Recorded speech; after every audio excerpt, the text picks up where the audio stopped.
aí, doutora Lawrence. O que a gente vai preparar agora? A gente vai fazer um acarajé completo, do zero, passo a passo de cada etapa, para quem quiser fazer e desmistificar, que é muito difícil, tem muita coisa. É bem mais simples do que parece. Então vamos embora, ansiosa para aprender. A gente vai começar com um pão dormido. Pode ser pão de sal ou pão francês, pode ser pão de leite, pode ser pão careca, pode ser qualquer tipo de pão. Porque o que a gente quer do pão é o amido. E aí o que a gente vai fazer é partir esse pão em pedaços menores e depois colocar ele de molho no leite de coco. Aí eu vou pedir para vocês me ajudarem a partir, que a gente ganha muito mais tempo, né? Vambora. Cada um pega um pãozinho. Esse vatapá não se faz com fubá, né? O vatapá ele pode ser feito de várias coisas. Eu, por exemplo, já fiz vatapá de fruta-pão. A gente pode fazer de aipim, a gente pode fazer de inhame, a gente pode fazer de batata, a gente pode fazer de farinha de trigo, de farinha de mandioca. Então, assim, com fubá. Você pode fazer com várias coisas. O vatapá, ele faz parte do que a gente chama de comida baiana, né? Aqui no Rio, sexta-feira é dia de feijoada, normalmente, né? Sim. A gente tem self-service, Na Bahia é dia de comida baiana. O vatapá, ele é um refogado de temperos que precisa de algum engrossante. Por isso que a gente pode fazer com várias coisas. Então a gente tem aqui o quarteto baiano de tempero, tá? Os pimentões e a cebola. Junto do nosso alho também. Além disso, a gente vai colocar coentro, a gente vai colocar amendoim, castanha, gengibre e um pouco de camarão seco. E no caso do caruru, que a gente também vai fazer, ele tem uma base muito parecida. O que normalmente não vai no caruru é o gengibre. A principal diferença é essa. Por isso que eu vou botar o gengibre no final, porque eu vou bater uma mesma base, que eu vou separar um pouco para o caruru e um pouco para o vatapá. Isso também é um truque importante, porque a gente ganha tempo. Para amolecer esse pão, a gente vai jogar o leite de coco morno. Quanto que tem de leite aqui? Aqui a gente tem 1 litro de leite, pode jogar. Pode. 1 litro de leite para 4 pães, seria isso? A gente vai jogando aos poucos pra gente sentir, porque depende do tamanho do pão. A gente não pode precisar essa quantidade. Pode parar um pouquinho pra gente dar aquela amassadinha e ver se precisa de mais, tá? Basicamente eu preciso que esse pão aqui, ele fique todo submerso nesse leite, pra ele ir misturando e dissolvendo com esse leite. E por que que a gente aquece ele, tá bom? Porque isso acelera o processo também de deixar ele bem molinho. Aí eu vou mergulhando bem mesmo pra gente deixar isso aqui bem molinho. E o que a gente vai fazer é deixar ele aqui enquanto a gente faz as outras coisas. A gente vai usar o camarão, como eu falei, pra gente ganhar tempo e usar todas as partes. Nessa parte batida, a gente usa a cabeça e as patinhas e o rabo. Aqui é onde tem mais sabor no camarão, é onde concentra mais sabor. E a função do camarão aqui é temperar. E aí essa parte mais inteira a gente deixa nas partes da receita que a gente quer que apareça inteiro. É um acarajé completo, a gente também quer camarão no nosso acarajé. O camarão é sempre seco. É sempre seco e defumado. Outra coisa também, é importante a gente observar a qualidade desse camarão. Muitas vezes a gente encontra um camarão que é muito avermelhado. Ele é cheio de nitritos e nitratos, é muito conservante que tem ali. O ideal é não trabalhar com ele, mas infelizmente não é todo lugar. O ideal é esse mais laranjinha, que a gente sabe que ele tem uma qualidade melhor, entendeu? Hoje a gente fala muito sobre aproveitamento integral dos alimentos, né? E eu costumo chamar a atenção de que essa estratégia, essa tecnologia de aproveitar integralmente, ela é uma tecnologia de saberes indo-africanos. Por quê? A gente está falando de povos que respeitam muito cada vida que está sendo manejada ali para o consumo de outra vida. Por isso, ela precisa ser integralmente utilizada. Isso também é um sinal de respeito. Óbvio que a gente tem essa dimensão de economia, mas mais do que isso, é também um sinal de respeito àquela vida. Isso é importante. Sim, porque dentro da religião a gente pede licença para tudo, né? Pede licença aos mais velhos para entrar, pede licença para o alimento que a gente vai consumir. Então, pensando nisso, licença para utilizar ele num todo, né? Exatamente. E não haver um desperdício. Exatamente. São comidas de santo, né? São comidas de orixás que a gente tem preparado aqui hoje. E como isso se deu de sair de uma comida de orixá, uma comida de terreiro, uma comida de santo, para hoje ser uma comida de restaurantes, de bares, comidas que são ofertadas dentro de casa, numa recepção, que era uma comida sagrada a um orixá, e como ela se dá hoje sendo comercializada. Esse momento em que as pessoas não têm essa dimensão da religiosidade do alimento, ele está muito conectado com todo o estigma e preconceito que as religiões de matriz africanas sofrem, né? Então, muitas vezes você esconde e mascara uma conexão com a religiosidade para que não haja a resistência do público geral no consumo. Então, tem gente que pode comer o bolinho, se ele tiver com o nome de bolinho de Jesus. Bolinho de Jesus. Eu assisti recentemente um documentário que fala sobre isso, sabe? Sobre a apropriação cultural, de mudar de bolinho de Yansan, que é o bolinho de acarajé, para bolinho de Jesus. E aí eu posso comer o bolinho de Jesus porque é bolinho de Jesus, não é bolinho de Yansan. A gente está falando de orixá. Pois é. Isso tem uma relação direta com uma dimensão racista, de racismo religioso mesmo, porque mais do que intolerância, é algo que está muito direcionado a uma cultura, que é uma cultura de matrizes africanas, né? Que é uma cultura negra. Agora, essa comida, ela sempre esteve na rua. Ela sempre, essa conexão entre o terreiro e a rua, sempre existiu, exatamente. A economia de axé, os terreiros, eles nascem a partir desse movimento da rua. A rua é o princípio de tudo, né? Ela tem essa energia exuística do movimento da comunicação, do mercado, da movimento. Troca. Exatamente. Então, assim, a diferença é que o acarajé, inicialmente, ele não era vendido com todos esses complementos. Era só o bolinho propriamente dito, né? Na medida em que essa cozinha, esse conjunto de cozinhas do Tabuleiro da Baiana, esse conjunto de cozinhas de Salvador e do Recôncavo, vai ganhando esse desenho de patrimônio, né? Esse desenho de identidade associada ao território, que fomenta uma atividade turística. Aí, todo um conjunto de coisas vai sendo elaborado como signos de identidade. Esse acarajé vai ganhando contornos de outros pratos.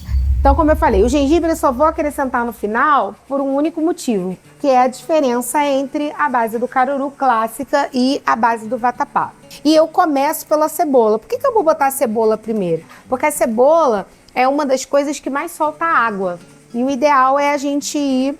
Exatamente, a gente já ir trabalhando ela aqui. Aqui eu tenho 2 cebolas, tá?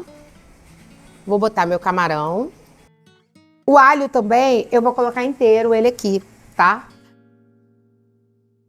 Essa base de tempero, ela é muito sensorial. Uhum. Eu gosto de muito alho, então vou botar mais alho, entendeu? Porque você pode fazer, quando se trata de um empreendimento, no momento que você chegou na receita que te agradou, ou que você teve uma devolutiva boa dos clientes, monta uma ficha técnica e replica, porque aquele cliente vai querer sempre ter aquele sabor. O pimentão, eu só vou diminuir mesmo ele de tamanho, tá? Para facilitar o trabalho do liquidificador.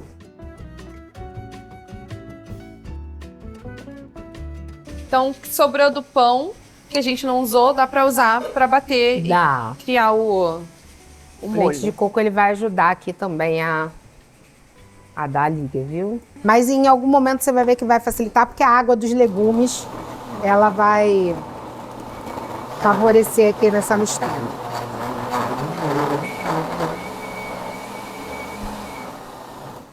Eu bati só para dar essa primeira reduzida, porque senão ia ficar mais difícil. Exatamente, mais pesado, porque tem mais coisa pra gente colocar. Não vi você colocando sal. Em algum momento você coloca? Não. Ou por causa do camarão seco, que já tem sal? Exatamente. O tempero é o camarão seco. Depois, a gente vai, quando ele já estiver na panela, a gente vai sentir para ver se precisa de mais sal. Mas nesse primeiro momento, você não coloca sal. Tá. Eu vou botar uma pimentinha de cheiro, que é uma pimenta que ela não arde muito. Mas mesmo assim, eu não vou colocar ela inteira e eu vou tirar as sementes dela. Mito ou verdade? Se tirar a semente, tira o ardor? Exatamente, verdade. A semente, ela concentra mais o ardor de qualquer pimenta. Agora, essa pimenta aqui, que é a pimenta de cheiro, ela tem essa função de temperar, né? De cheirar, de perfumar. Então, é essa a funçãozinha dela aqui. Faltou uma coisa muito importante: coentro. A gente só tira mesmo a raiz.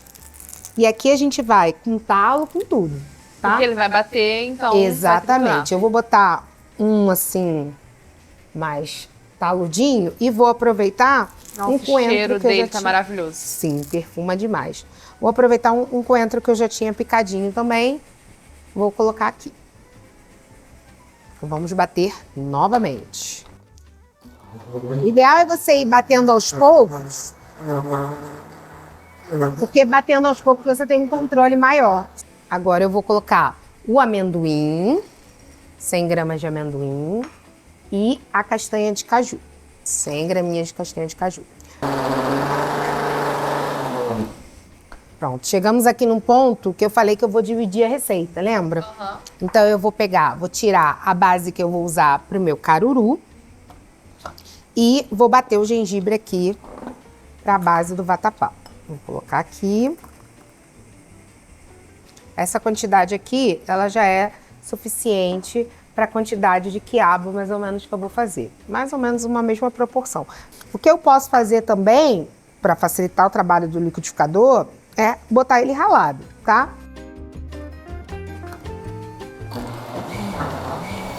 Eu vou começar aqui cortando o quiabo do caruru, mostrando como é que se corta, e aí eu vou falar sobre o quiabo. O quiabo, ele é uma planta associado a Xangô. E é a planta que nasce para os céus. Então, o pé de quiabo, eu não sei se todo mundo já viu, ele fica exatamente assim.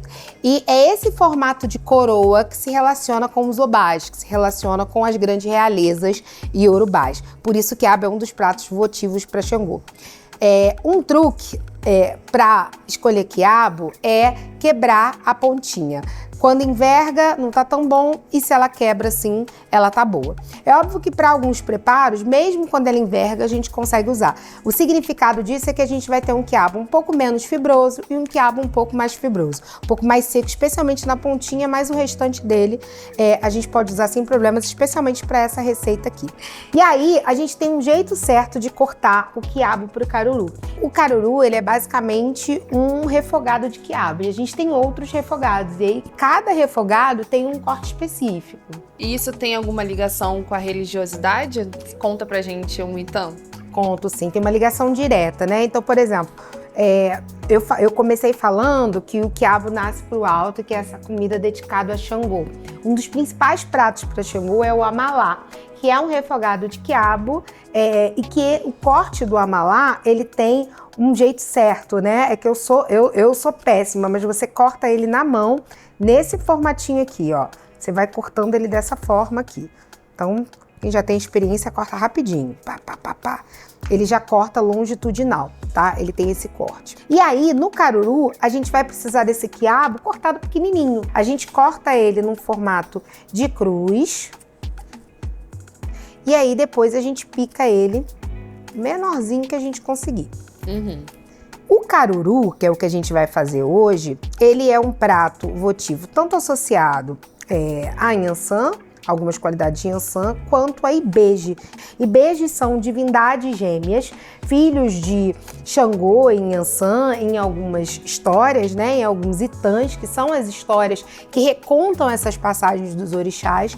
Em uma delas, né, que está relacionada ao caruru de Ibeji, é quando os filhos de Xangô vão dizer que eles querem comer a mesma comida que o pai.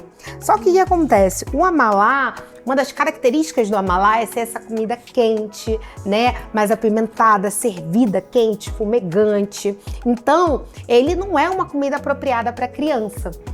E aí o pai dá essa designação que vocês têm que fazer por merecer, para ter uma comida de vocês, né? Eles queriam muito e tudo mais, e aí eles fazem um desafio para Exu, que é um desafio de dança. Quem cansa primeiro de dançar. Só que eles são dois e gêmeos. Então eles vão se revezando nessa dança com Exu até que eles conseguem vencer essa batalha, porque eles conseguem ir revezando e descansando. Eles conseguem também, né, ter essa sabedoria mesmo da criança, que é essa graciosidade, né, que às vezes a gente é enrolado e nem percebe. E como vitória, né, como prêmio disso, eles conseguem ganhar um prato muito parecido com o prato do pai, mas que eles podem comer, que é o caruru. Então eu vou pegar essa base aqui do vatapá, eu já tenho separado ali a do caruru, tá? Vou colocar aqui nesse bolzinho, porque eu preciso bater uma outra coisa, que é o nosso pão. Lembra aquele pão que ficou de molho? Sim, tá aqui separado. Pronto. Quer raspar aí? Precisa, eu vou aproveitar isso aqui e vou bater o pão aqui mesmo, tá bom? Como tudo vai junto, não tem problema, tá?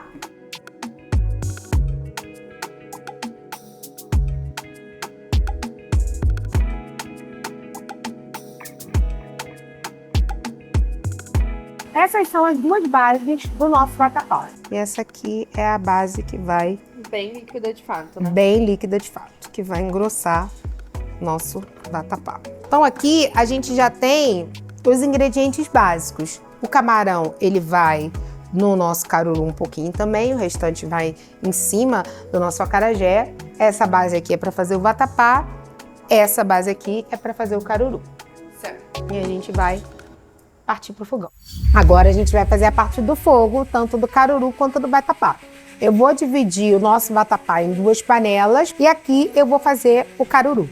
Perfeito. Aqui é o momento em que a gente pode só partir dessas duas bases e refogar. Como eu sou uma pessoa que gosto muito de alho, de retemperar as coisas, eu vou refogar um pouquinho mais de alho picado para ter mais uma camadinha de sabor. Aí a gente vai refogar no dendê.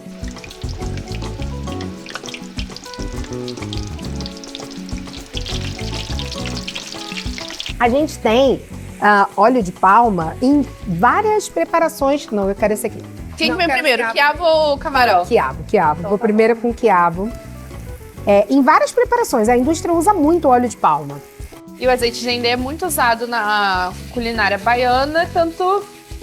Não, baiana, né? Baiana, principalmente Salvador e Recôncavo, porque isso também é uma coisa importante, que às vezes a gente acha que toda a Bahia come dendê. Eu vou chegar em qualquer lugar da Bahia e vou comer dendê.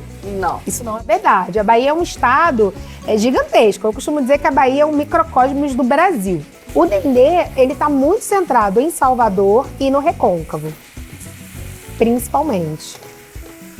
Aqui eu tô colocando aquela base do refogado com o gengibre.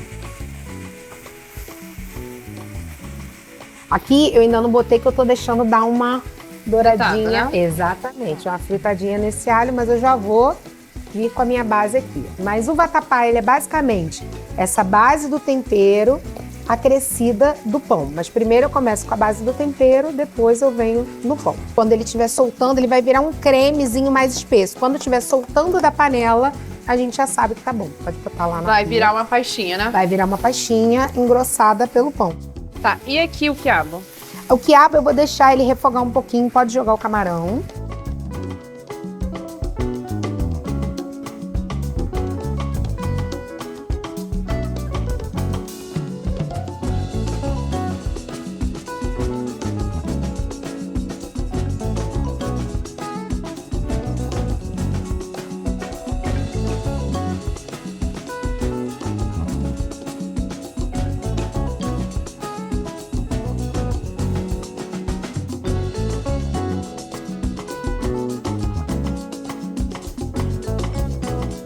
Aqui é uma única receita que você dividiu em duas por causa da panela, né? Exatamente, para a panela não ficar transbordando, a gente vai dividir em duas. Mas é a mesma base, você viu que eu fiz a mesma coisa. O pão batido com o leite de coco e a base dos temperos, com castanha, amendoim. Aqui tem a baba, né? Que a gente sabe que o quiabo já deu e ela tá com um fundinho aqui agarrando. Exatamente. O que a gente vai fazer? A gente vai pegar a nossa base, vai jogar aqui e vai puxar esse fundo.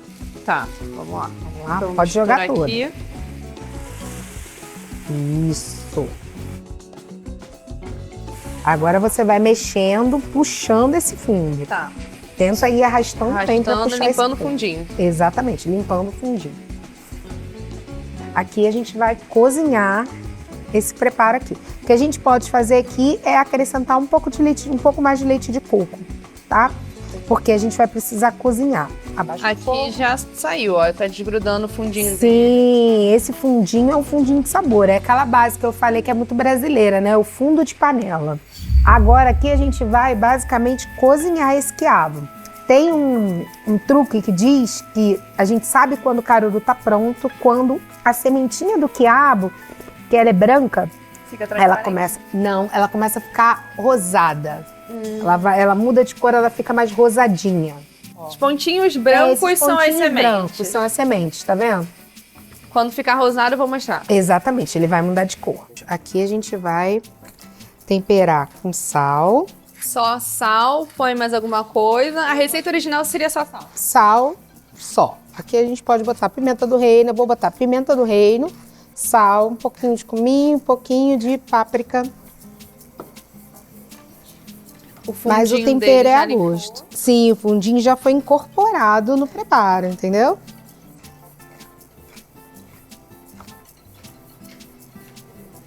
Ela vai engrossando, mas ela fica bem grossinha. A gente sabe que tá bom. No caso do vatapá, quando a gente vai fazendo assim, ele vai soltando do fundo da panela. Ele vai virar um creminho bem grossinho. Vamos mexer o nosso vatapá, cada um na sua panelinha. Olha, eu não sou muito boa de samba, não, nem tenho uma memória, mas eu sei que tem um samba que fala, né?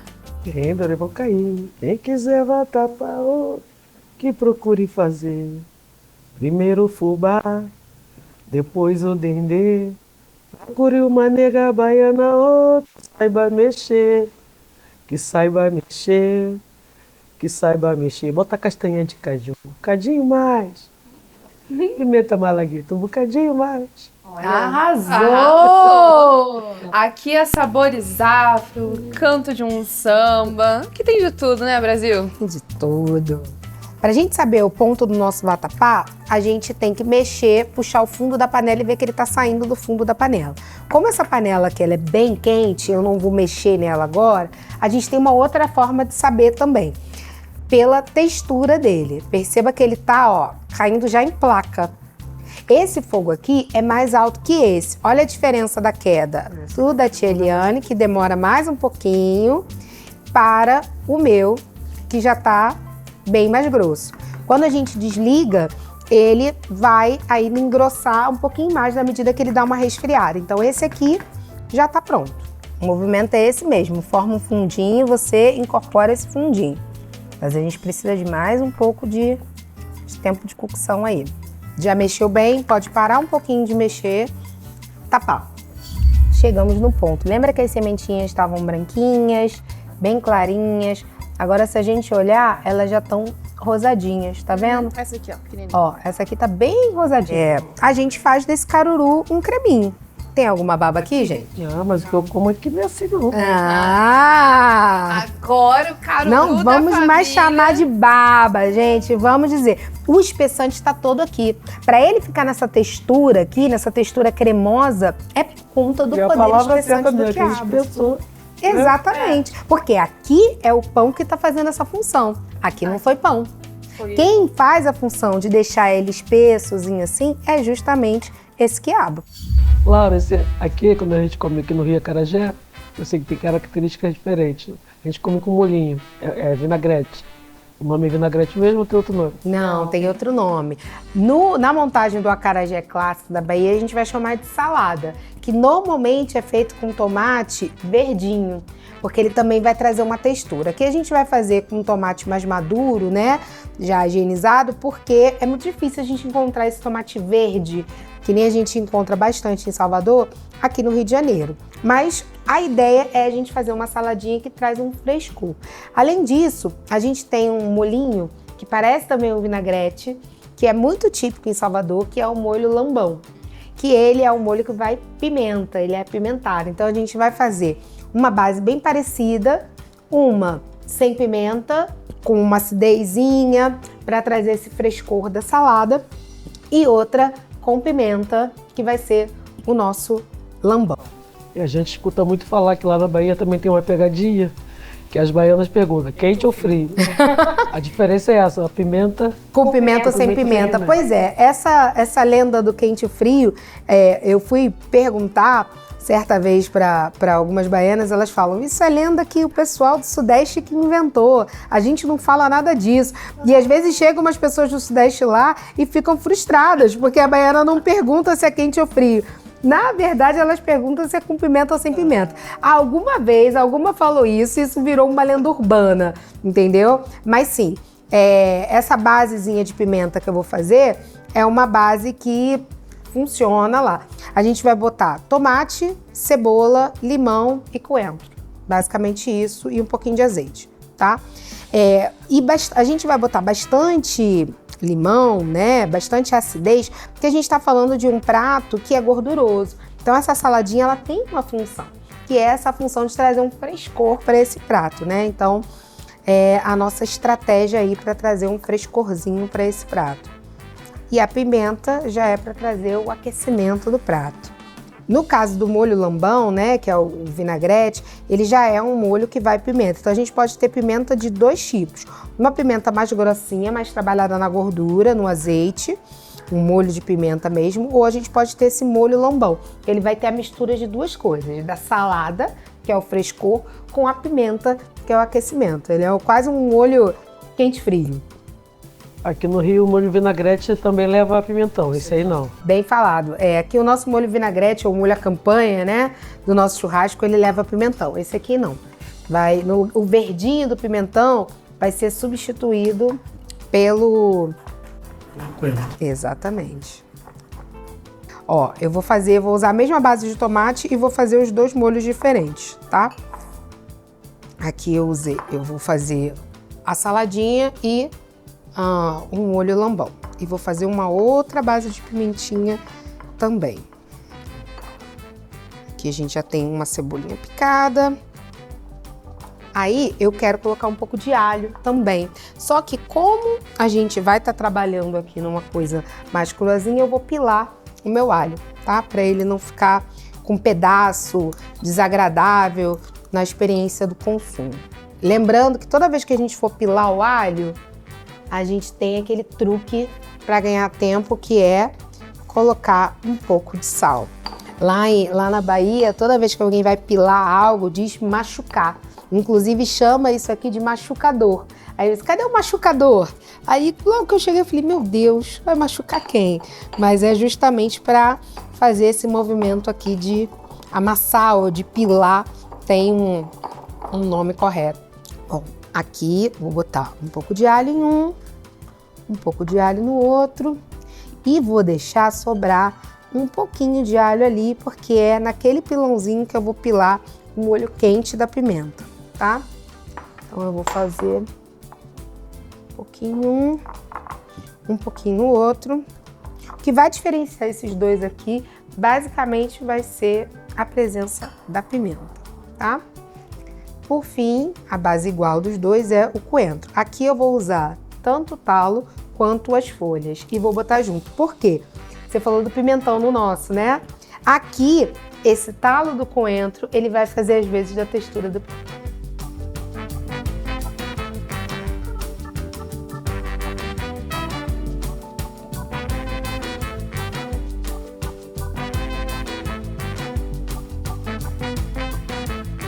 Ó, a gente botou aqui a mesma base.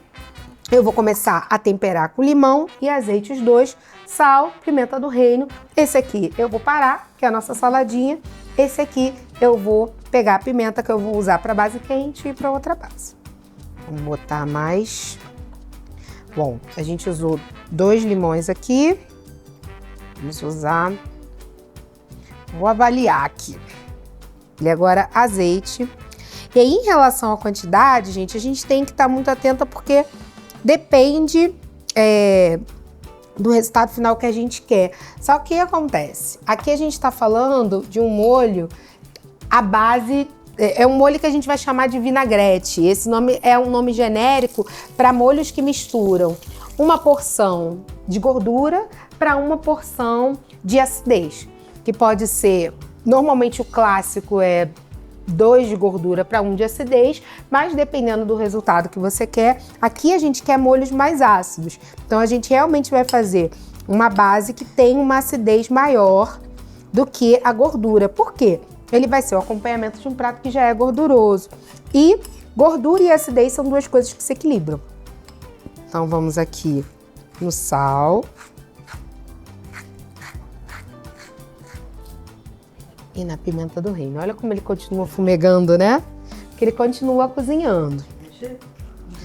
Não precisa, agora a gente mexe na hora que for botar na mesa, que é para misturar a gordura. Esse aqui que vai com pimenta, eu vou fazer uma quantidade menor, porque nem todo mundo come pimenta. E esse aqui eu vou fazer uma quantidade maiorzinha, ele tem um pouquinho mais, tá? Vamos provar aqui. Tá ótimo de sal. Agora a gente vai manusear a pimenta. Perceba que eu deixei por último, né? Eu vou trabalhar com 2 pimentas. Essa aqui é uma pimenta de cheiro, que é aquela que a gente botou no nosso vatapá. Ele tá apimentado? Não. Exatamente, porque ela só tempera, aromatiza, né? É o perfume. E essa aqui é uma pimenta dedo de moça, que essa sim tem uma picância. Mas em ambas eu vou tirar a semente, tá? Que eu não quero super picante. Então aqui eu vou fazer bem pequenininho, bem miudinho.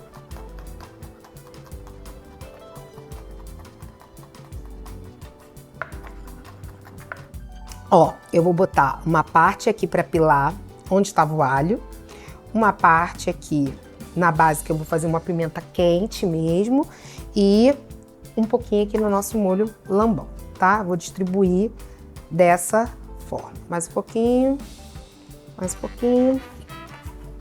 Essa foi a pimenta de cheiro. A dedo de moça eu vou usar de 2 formas. Eu vou tirar a semente de um lado e vou manter a semente do outro, tá? Por quê? Esse aqui é o molho do quente frio, que você me falou. É a pimenta mesmo, é o molho de pimenta que a gente vai botar no iniciozinho do acarajé para quem vai querer um acarajé apimentado. Então a gente quer essa picância, então a gente vai direcionando para onde que a gente quer e como que a gente quer, tá bom? Essa aqui, eu vou cortar bem pequenininha também e vou colocar no meu pilão. Nós já estamos aqui finalizando nossos molhos com pimenta. Vou jogar tudo isso aqui e vou pilar. Para pilar essa pimenta, eu vou jogar um pouquinho de sal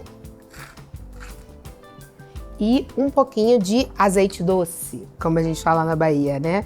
Que é o azeite de oliva, tá? Que vai ajudar aqui, como eu falei, a pimenta, ela é lipossolúvel, ela interage com a gordura. O alho que tá aqui também. Então a gente vai fazer uma pastinha disso aqui, tá?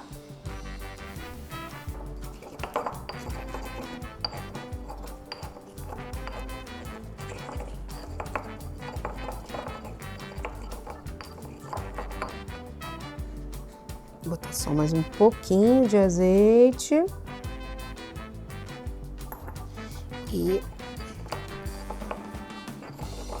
machucar a pimenta. Eu vou aproveitar isso aqui e vou adicionar o calor no molho lambão. Só pra gente recapitular a diferença de cada um desses molhos e a função que cada um tem, tá? Aqui, e eles são parecidos, mas eles são diferentes. Aqui a gente tem a salada, que o ideal era que fosse feito com um tomate verde, mas é mais difícil de achar, aqui funciona. Essa é uma salada, é uma base de vinagrete, mais ácida do que gordurosa. A função dela é refrescar, né, e ter esse equilíbrio de acidez diante de uma comida gordurosa, que é o acarajé. Então ela vai ali por cima. Aqui a gente tem, olha, eu tô até, ó, tá de pimenta mesmo, gente. Um molho, um chamado que é molho lambão. É um molho de vinagrete também, que vai ter acidez e gordura, mas ele vai levar pimenta. Ele tem um apimentado, mas é uma pimenta que você consegue suportar, tá? Aqui é o lugar de aquecer esse acarajé, entendeu? Então, como é que vai funcionar? Na hora da montagem, a gente vai explicar. Aqui a gente tem gordura, que é a forma como a pimenta, que é lipossolúvel, ela se mistura, ela interage. E aqui a gente passa no pãozinho inteiro. Então, difunde esse perfume e essa picância em todo o bolinho de acarajé. Então, cada um tem uma função. Já fizemos todos os complementos do acarajé, então a gente já fez o quente tá frio, já fizemos a saladinha refrescante, fizemos o vatapá, fizemos o caruru. Agora a gente vai para a estrela do momento, que é a massa de acarajé, que é o acarajé mesmo. Esse aqui é o nosso feijão fradinho ou Black Eyed Peas. Muita gente não sabe, mas a banda norte-americana Black Eyed Peas, ela deriva desse feijãozinho aqui, que significa ervilha do olho preto. E esse olhinho preto aqui, ele precisa ser tirado ou estourado, né? Que é justamente a função desse molho. Esse molho aqui, mais do que um remolho, ele tem a função de facilitar tirar o olho desse feijão. Se eu bato esse feijão com essa casca aqui, com o pontinho preto, não só altera a coloração da massa, né? Como deixa essa massa mais pesada, porque essa casca é mais fibrosa também. Então, essa massa do acarajé fica muito mais pesada. Às vezes a gente come uma acarajé pesada na rua, abre, você vê os pontinhos ali, você já sabe que a pessoa não tirou a casca. Quanto mais tempo fica de molho, mais fácil fica. Você mexe e a casca começa a subir, tá vendo? Ela solta. Ela solta sozinha. Se a gente deixar um dia de molho, ela solta sozinha. Um feijão de qualidade, né? E um demolho bem feito, a gente só manipula esse feijão, faz assim, ó. Pega aqui, ó. Essa casca vai soltando. Tanto na nossa mão, depois a gente mergulha na água e ela vai, ó, ficando toda mais pra superfície. Os olhinhos ficam tudo pra fora, entendeu? Tem algum ponto ou mito ligado a algum orixá em relação a esse feijão? Então, o feijão fradinho, ele está associado a vários orixás, principalmente as orixás femininas, dependendo da forma como ele é feita. Mas o feijão, assim como outros grãos, eles têm uma relação com o contínuo da vida, né? O feijão fradinho, especificamente, mantendo o olhinho, o formato integral da semente, essa semente que fecunda, essa semente que dá início a uma nova vida, tem uma conexão direta com a fertilidade. A gente tem um prato que é basicamente um refogado de feijão fradinho com a base clássica do tempero, que é cebola, camarão e dendê, e ovos cozidos. Tanto o feijão quanto o ovo, eles representam esse contínuo da vida, essa fertilidade associada à divindade Oxum. Esse prato se chama omolocum.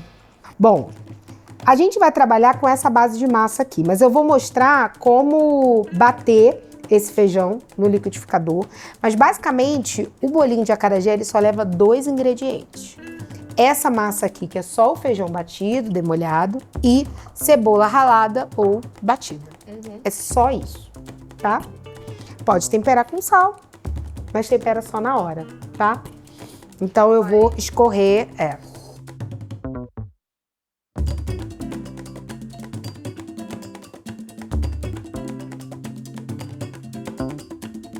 Hoje, modernamente, a gente já bate o acarajé no liquidificador, né? O feijão no liquidificador. Mas antigamente, esse feijão de banda, né? Esse feijão já partidinho, ele era pilado ou passado no moinho de pedra.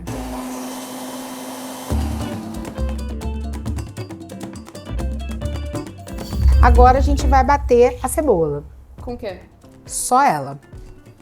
Eu vou botar um pouco de sal, porque o sal ele já dá uma desidratada nessa cebola, tá? E aí ela adsorra mais e facilita aqui o trabalho do processamento dela.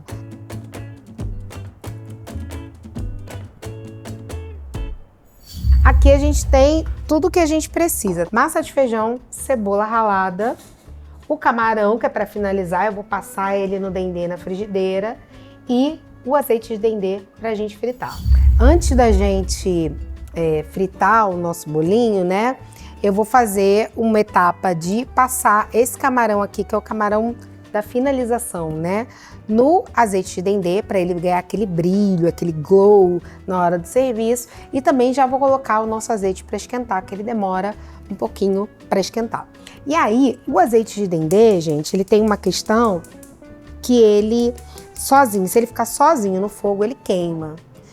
Por exemplo, eu vou colocar o dendê e vou colocar um fiozinho de azeite doce também, tá? Porque ele acaba queimando muito rápido, tá? O que a gente vai fazer agora, aqui que é o nosso tacho, que a gente vai precisar de muito tempo de fritura, a gente vai ter um outro truque. Vocês já repararam que às vezes, a maioria das vezes nos tachos das baianas de acarajé, a gente tem uma cebola dentro do tacho? Essa cebola, ela faz com que esse dendê não queime, não oxide, não se torne prejudicial para o nosso corpo. Então a gente coloca o nosso azeite, depois a gente coloca a cebola, tá? Aquecer ele um pouquinho, vou botar esse aqui. Esse dendê maravilhoso. Então a gente me pergunta, né? Como saber que um dendê é bom, né? A coloração dele. Veja que esse dendê ele tem um dourado. Esse resíduo aqui, ele é o bambá, ele é a parte mais grossa do dendê. Ele também demonstra... E ele já muda a coloração na hora que você põe no fogo. Exatamente. Olha. Quando aquece, ele muda de cor. A gente vai botar nossa cebolinha aqui. Eu vou botar um pouquinho mais de dendê já. Vou só passar meu camarão. E esse camarão vai com cabeça, rabo? Então, as duas coisas. Eu vou fazer tanto esse camarão completão, com a cabeça e com o rabo, ele é para decorar o acarajé, quanto eu vou fazer aquele que a gente separou, lembra que tem uma experiência melhor?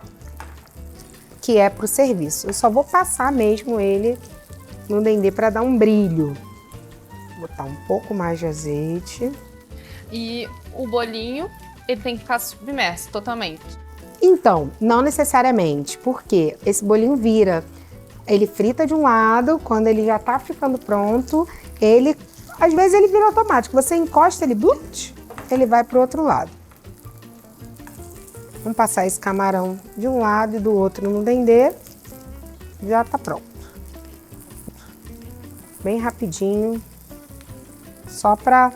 Olha como a diferença entre um lado e outro, como ele fica brilhosinho. A gente vê aquele camarão ali da finalização do acarajé brilhoso, bonito. É só uma passada no dendê. No dendê. Sinto muito quem não tá sentindo o cheiro.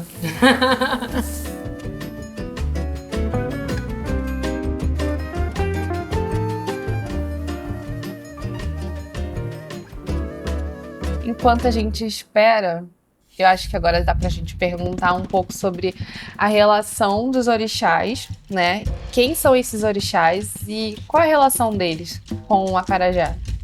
O acarajé, ele é essa comida votiva, né? O próprio nome, acará, significa bolo de fogo, e jé de ingé, que é de comer, né? O acarajé, ele é um bolinho de fogo que se come. O fogo, ele é um elemento compartilhado por dois orixás dentro do panteão aí das religiosidades matrizes africanas, que é Xangô e Nhansã. Xangô pede para Nhansã ir buscar uma caixa e que ela não abrisse essa caixa. Então ela tinha que ficar ali, chegar e trazer a caixa para ele. Ela, muito curiosa do que tinha no interior daquela caixa, ela abre a caixa e quando abre, sai aquela bola de fogo, ela... sem saber o que fazer, meu Deus, o que eu faço? Ela engole a bola de fogo. E quando chega lá, a caixa, Xangô abre a caixa vazia, mas cadê? Ela abre a boca e sai o fogo. A partir daquele momento, eles passam a compartilhar, né, esse elemento do fogo. Só que cada um vai ter uma relação diferente com o fogo. Então, o fogo de Xangô, ele está associado ao fogo da pedreira, ao fogo da fogueira. Então, o atrito das pedras que gera esse fogo, né? O fogo da fogueira, o fogo ligado também a cerimônias circulares, né? Que tem esse fogo como esse elemento representante de resolver questões jurídicas, né? Em torno de clãs, de famílias, de coletividade. Então, o fogo de Xangô, ele tem esse significado. O fogo de Nhansã, ele é um fogo e na natureza é representado pelo raio. Então, esse momento que esse raio, ele toca a terra e ele também produz o fogo. Então são dois fogos diferentes, porque orixá nada mais é do que a natureza divinizada. Enquanto outras bases religiosas pensam um Deus acima de tudo que cria a natureza, para a cosmopercepção de matrizes africanas, a natureza é o próprio sagrado. Então o Yansan é esse raio fogo cortante, né? E essa técnica da fritura de imersão, ela representa justamente essa relação do fogo de Yansan. É o raio cortante que toca a terra e faz o fogo. Então é esse fogo cortante, tal qual o raio. Então é muito importante a gente perceber a relação entre essas técnicas culinárias e essa dimensão do sagrado. É uma forma de se conectar e reverenciar essa divindade, força, raio que é Yansan. E a gente tá quase bom, tá? Essas bolinhas aqui, elas vão aumentar, porque a gente precisa desse dendê bem quente, tá?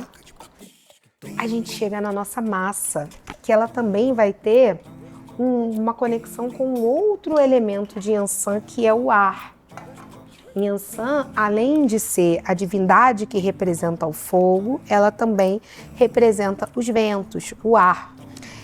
A técnica para a gente fazer esse acarajé, ele precisa fazer aquilo que as baianas falam que é dobrar a massa de tamanho. Como é que a gente dobra a massa de tamanho? Batendo essa massa, incorporando o ar nessa massa. Aqui a gente tem a nossa cebola batida, a gente vai misturar aos poucos essa cebola na massa.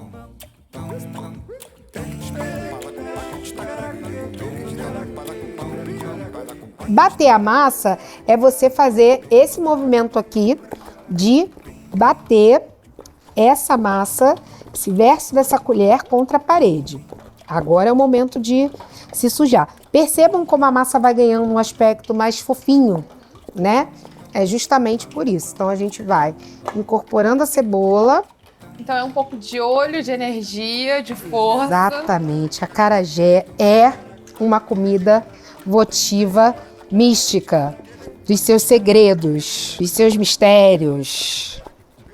Agora, esse movimento aqui ele é fundamental, porque ele é o movimento que vai incorporar o ar, que é o outro elemento de Yansan. Bolinho de Yansan a gente só bate com colher de pau? Só bate com colher de pau. Aqui, essa outra colher, ela me ajuda a dar o molde, o formato, né?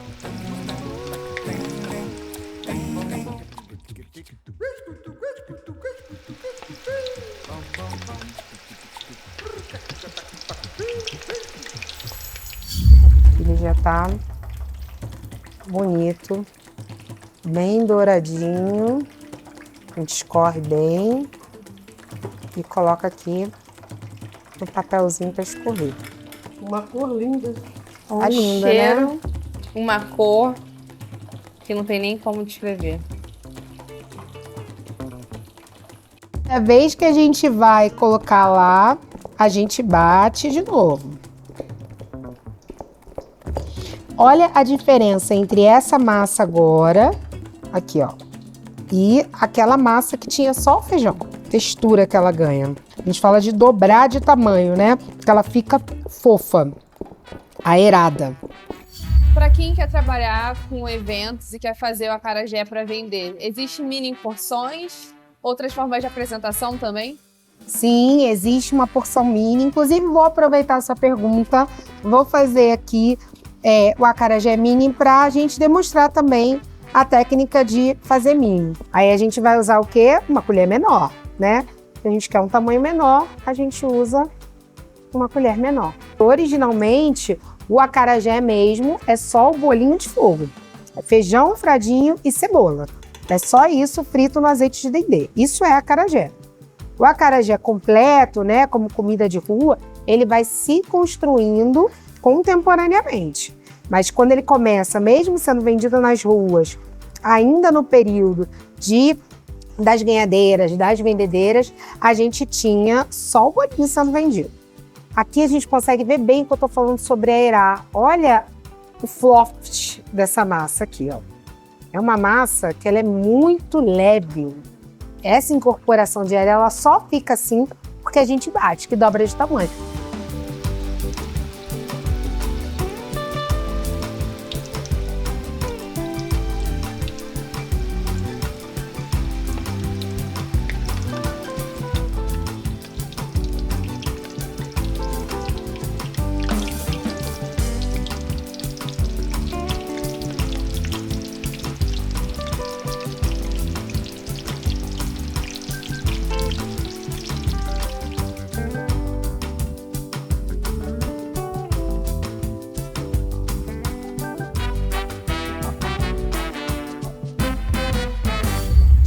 chegou o acarajé quentinho. Ele tá com cheiro bom. Espero que o gosto também esteja O maravilhoso. brilho dele é diferenciado, hein? É uma cor aqui. Como é que a gente monta o acarajé? A gente espeta, coloca aqui no nosso guardanapo. A gente vai abrindo ele até a metade dele para que a gente possa formar aqui. Essa é a forma usual contemporânea de servir o acarajé, porque tradicionalmente o acarajé é o bolinho de fogo. É só feijão, cebola e sal. Isso aqui é o acarajé. Vou começar, obviamente, servindo de Eliane. Quente ou frio? Quente. Então, como é que a gente faz esse acarajé quente? Aqui a gente tem aquele molinho de pimenta que a gente fez, lembra? Pega esse molinho de pimenta e passa ele na massa, tá vendo? Aqui a gente tem o nosso maravilhoso vatapá, Muito cheiroso. muito cheiroso, que a gente vai, meu Deus, colocar ele aqui. Ele vai um pouco mais, tá? Ele é bem a base. Depois a gente vem com o caruru, que tá bem sequinho esse nosso caruru aqui, né? Delicioso. E depois a gente vai vir com a nossa saladinha.